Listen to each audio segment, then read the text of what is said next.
Untuk memulai pembelajaran kita kali ini, mari kita membaca doa awal belajar. Bismillahirrahmanirrahim. Rabbi zidni ilma warzuqni fahma waj'alni minas sholihin. Amin. Nah, di sini ada gambar apa? Siapa bisa menjawab? Gambar apa itu? Sujud itu dalam kegiatan apa? Nah, ya. Ada yang tahu lah kenapa sembahyang itu wajib? Tahu.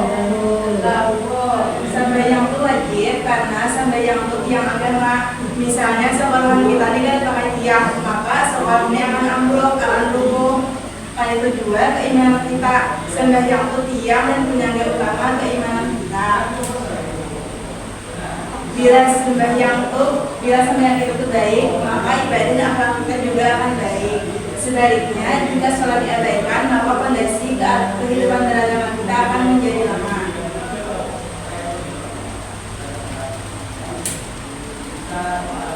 Di sini Ibu akan menyampaikan tujuan pembelajaran. Yang pertama, siswa dapat menjelaskan pengertian sholat fardu. Yang kedua, siswa dapat memahami dasar hukum perintah sholat fardu.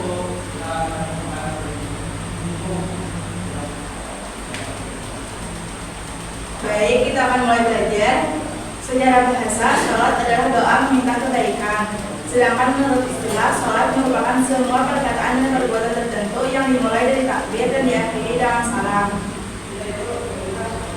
Sholat yang diwajibkan sebanyak 5 waktu sehari semalam, yang biasa kita kenal dengan nama sholat subuh, zuhur, asar, maghrib, dan sholat isya.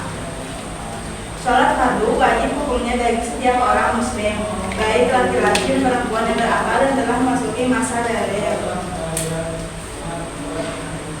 Sholat fardu belum wajib bagi anak laki-laki dan perempuan yang masih kecil. Namun, jika anak sudah berumur 7 tahun, hendaklah mulai diperintah mengerjakan sholat. Jika sudah mencapai umur 10 tahun, hendaklah dipukul dengan tangan dan tidak boleh menggunakan alat seperti kayu jika anak tersebut tidak mau mengerjakan sholat.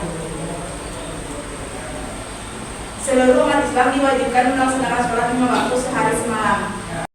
Tidak ada sholat lain yang diwajibkan kecuali karena nazar dan sholat yang menempati kedudukan salah satu dari 5 waktu, seperti sholat Jumat. Kemudian, dasar hukum ketika sholat fardu yang pertama ada surah An-Nisa ayat 103 yang berbunyi A'udzubillahi minasyaitonir rajim. Bismillahirrahmanirrahim. Inna sholata kanat 'alal mu'minina kitaban mawquta. Yang artinya sesungguhnya sholat itu merupakan kewajiban yang sudah ditentukan waktunya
ini